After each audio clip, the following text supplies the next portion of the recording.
নমস্কার বন্ধুরা, আমি মানস বিশ্বাস, দ্য বং ইন্সপিরেশন ইউটিউব চ্যানেলে তোমাদের সবাইকে স্বাগত জানাই। আশা করি তোমরা সবাই সুস্থ আছো এবং ভালো আছো।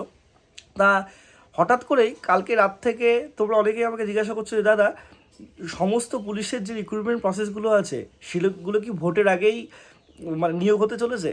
তা হঠাৎ করে আমি জানি না, প্রথমে বুঝতে পারছিলাম না যে কেন তোমরা এই কথাটা বলছো, কিন্তু পরে এই আর্টিকেলটা আমার একটা সাবস্ক্রাইবার দিল। ঠিক আছে, এখানে লেখা আছে যে নির্বাচনের আগে পুলিশ নিয়োগ কমিশনের অনুমোদন চাইলো রাজ্য। তা এটার পর থেকে তোমরা অনেকেই প্যালপিটেশন করতে যথারীতিভাবে শুরু করে দিয়েছো, কারণ সবার জীবন একটা খুব মানে সংশয়তার মধ্যে দিয়ে আছে, বা কী বলো, অনিশ্চয়তার মধ্যে দিয়ে আছে। তা কী আছে, কী অ্যাকচুয়ালি বলা আছে সেটা আমি তোমাদের বলবো। কোনো ফেক আপডেট আমি তোমাদের দিই না, ফেক কথাও আমি তোমাদের বলবো না। তাই আর্টিকেলটা তোমাদের কিন্তু শুক্রবারে একটা প্রতিবেদনে বেরিয়েছিল, কপিরাইটের জন্য আমি নামটা বলছি না, এবং সরি, এটা পেজ নাম্বার 8-এ আছে, শুক্রবারে 3 এপ্রিল। এখানে বলা আছে, দেখো কি, যে নির্বাচনের আগে পুলিশের নিয়োগের যে কমিশনের অনুমোদন চাইলো রাজ্য। ব্যাপারটা কি আমি তোমাদের পড়ে একটু শোনাই, তাহলে তোমরা বুঝতে পারবে। সবার প্রথমে আমি প্রথমেই বলে দিচ্ছি, ডব্লিউবি কনস্টেবল, এসআই এইসব নিয়ে কিন্তু কোনো কথা এখানে বলা নেই। এখানে উচ্চপদস্থ যে নিয়োগগুলোর কথা সেগুলো বলা আছে। বলা আছে কি শোনো, বলা আছে যে আসন্ন বিধানসভা নির্বাচনের আগে আইন শৃঙ্খলা বজায় রাখা এবং ভোট প্রক্রিয়া নির্বিঘ্নে করতে রাজ্য পুলিশের শূন্যপদ পূরণের উদ্যোগ নিল রাজ্য সরকার।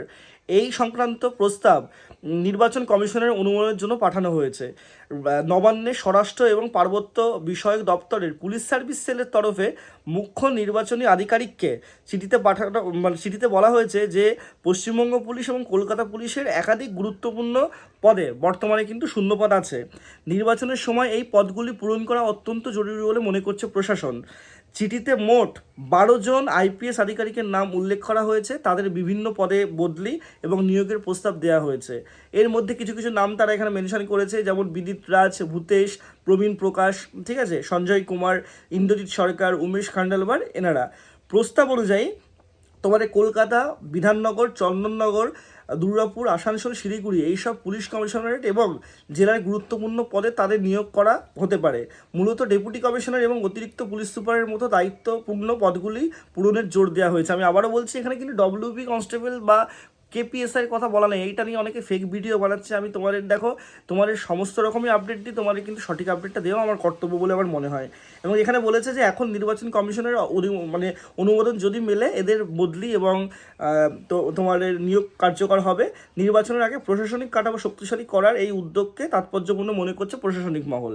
ঠিক আছে, তা মোটামুটি এখানে যে আইপিএস আইএস অফিসাররা আছেন, ঠিক আছে, বিশেষ করে আইপিএসরা আছেন, তাদের বদলি এবং তাদের কথা এখানে কিন্তু বলা হয়েছে। এখানে তোমাদের ডব্লিউপির কোনো কথা কিন্তু বলা হয়নি। তা তোমাদের ডব্লিউপির কথা আমি আপডেট তোমাদের দিয়ে দিয়েছি, কেপির আপডেটও তোমাদের দিয়ে দিয়েছি। তা যেই আপডেটটা দিয়েছি সেই সময় তোমাদের সমস্ত কিছু হবে, ভোট পর্ব না মিটলে কোনো কিছু হবে না। তা সবাই সুস্থ থেকো, ভালো থেকো। তোমাদের যদি আর কোনো কোয়ারিজ লাগে আমাকে নিচে কমেন্ট বক্সে জানিও। ধন্যবাদ।